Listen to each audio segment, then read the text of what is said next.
What's going on, everybody? So today we're talking how to farm legendaries and set items in Diablo 3 the fastest ways. Now, I actually got a couple comments talking about Forgotten Souls and how we acquire a lot of them. These are some recipes that do require, or crafting recipes or cube recipes that require them. And it can get a little expensive for people that may not play the game a ton to pick up legendaries. So there's going to be a bunch of different ways in this video on how to pick up legendaries.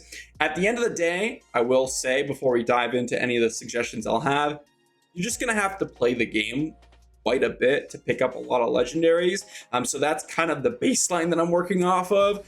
And because of that, just keep that in mind as we're going through. There are some specific ways that might give you more legendaries than others, and we're going to talk about that in this video. So without further ado, let's talk about gearing up initially, because I know that a lot of newer players, or even players that may want some alt characters, are going to want to farm legendaries and set items as quickly as possible to get them up and running. So gearing up, there's a couple things you can do. I'm going to assume you're a solo player, because if you're a group player and you have friends, you can just get power leveled and then they can run GR70s, GR80s, GR90, whatever they can run, and then gear you up. So I'm going to assume that you're solo, that we don't have that option, right? So gearing up on an alt character or even on a new character, the first thing, obviously, if you have your season journey, that's the first thing you're going to want to prioritize. But we already know that. So if we already focused the season journey and we're doing all the quests in there, maybe we're even stuck on the later part of the season journey. Another really, really good way to gear up is actually running Legacy of Dreams on any character.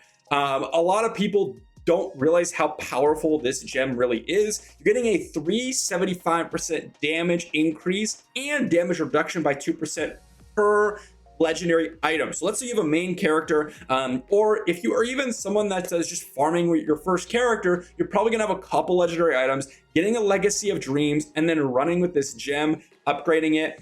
Again, you have to farm greater rifts, even the lower ones like 1, 2, 3, 4, 5, or whatever. You're gonna have to find Legacy of Dreams, upgrade it a couple times, and you'll get massive value just by putting legendary items on your character. And of course, if you have a main character, then you get this to 99, which is the max rank, and then all those random ancient legendaries that you have, just slap them on a character. You'll instantly get them to 70, especially with this season, because you'll instantly be able to go ahead and jump into, well, you have no level item requirement, right? To be able to level up really quickly, and then you'll also be able to go ahead and enter GR, probably 60, 70 pretty easily with just this equipped, and maybe a couple of set specific or class specific items. So very, very good item in our gem in Legacy of Dreams, and that's going to be one of the best ways to get to the point where we can actually start farming legendaries and set items for either our first character or our alt characters. So now let's get into the meat and potatoes of grinding for legendaries and set items. Now, let's start off with the best method. It's Greater Rifts. Greater Rifts is going to give you the best XP, it's going to give you the most high quality loot, and it's also just going to give you blood shards, right? So blood shards are huge in targeting specific legendaries and set items. Now, a little background on Greater Rifts. I actually did a whole video talking about this, but the TLDR here is that Greater Rift 90 is going to give you the maximum amount of rolls, potentially. So 10 to 12 gear pieces that are legendary or set quality. They can be potentially yellows or blues, a couple of them. And then Greater Rift 100 is going to give you the maximum loot quality and quantity. So Greater Rift 100 is the goal for best gearing. After that, it's literally only experience. 90 is the maximum quantity. So, you could get lower quality, and that's where 100 comes in. So you want to shoot for Greater Rift 100 as the maximum gearing quality. So again, if you have like a main character and you want to gear up an alt, try to make them to farm level 100. Greater Rifts are super, super amazing. You can get 12 total pieces from farming a Greater Rift. At the end of the Rift Guardian, when you kill them, they're going to drop 12 legendaries or set items, which is a big, big chunk of set items. That's going to be a big, big way to actually get legendaries or set items. Now, coupled with farming Greater Rifts, obviously you're going to want to farm the highest stage possible, because it's also going to drop increasing blood shards, right? And when I say farming the highest stage possible, we're talking about getting legendaries and set items fast, which means we absolutely want to farm them within 2 minutes. In my opinion, if you're looking for gear, we're looking at the lowest time possible, right? Because we just want to farm in for the gear and blood shards. We don't particularly care about XP, although you should always care about XP. But if you're just focusing on gearing or getting legendaries, farm it at minimum or maximum 2 minutes. Okay, and then we're going to target specific legendary slots or set slots with the blood shards that we're acquiring. So blood shards are going to be an amazing way to get specific legendaries that your build might want, or set items that your build might want. Keep in mind that the ideal gambles are going to be this armor tab. Why? Because they cost 25 blood shards. Rings 50, amulets 100, and weapons are going to cost you 75 a piece unless it's an offhand, right? So the offhands are and do have a potential really nice chance of getting a really nice piece. So offhands as well as armor pieces are going to be ideal gambling pieces to give you the most legendaries per blood shard, right? Obviously, if you're going for a one-handed or two-handed weapon, it's going to cost you triple the amount of blood shards, or rings double and amulets quadruple. So prioritize armor and prioritize offhands if you're looking to gamble with your blood shards. Now add to that specifically the pattern seal right here in the season 28 alts here. You're going to double the chance to find a legendary items from Kadala, which is a big deal. When you're gambling, you're going to get a decent chance to find those legendary items, and now you're doubling it with this seal. So it's actually really nice to find legendaries with your blood shards, especially in season 28. Great Rifts aren't the only way though, although they're the best way in general, because it's going to be the most value. You're going to get the blood shards, you're going to get the XP, and you're going to get the 12 drops at the end of the Greater Rift, and you're going to be able to level up your gems.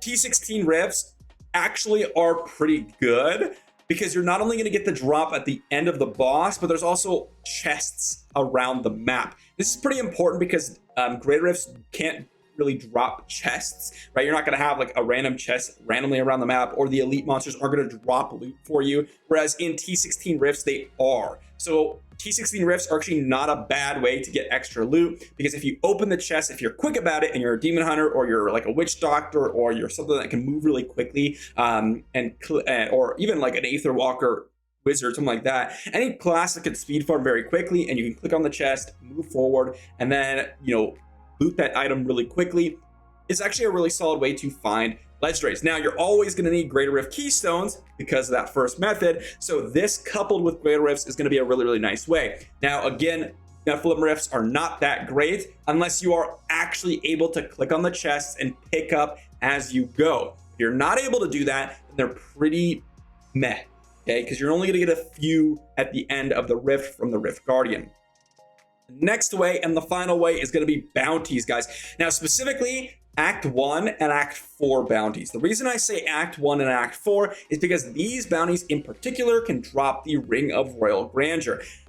This ring in particular is super important, not only for yourself, but oftentimes you might fit it into a build, you may fit it onto a follower, and so you actually need quite a few copies of them. And in fact, for me, for some reason have only dropped 2 despite how many bounties I've done this entire game. It's kind of insane.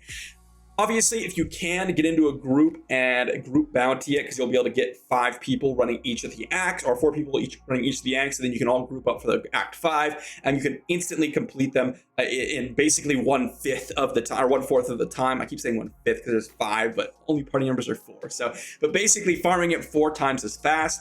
You're going to want to do that if possible. If you have a stable group, arguably farming bounties could potentially be one of the fastest ways to get items in this game, but you're going to need a stable group and farming bounties on each of the acts. And again, I'm assuming that you don't have a bunch of group members, because if you did, you could just have someone boost you through Greater Rifts as well. But again, we're not doing that.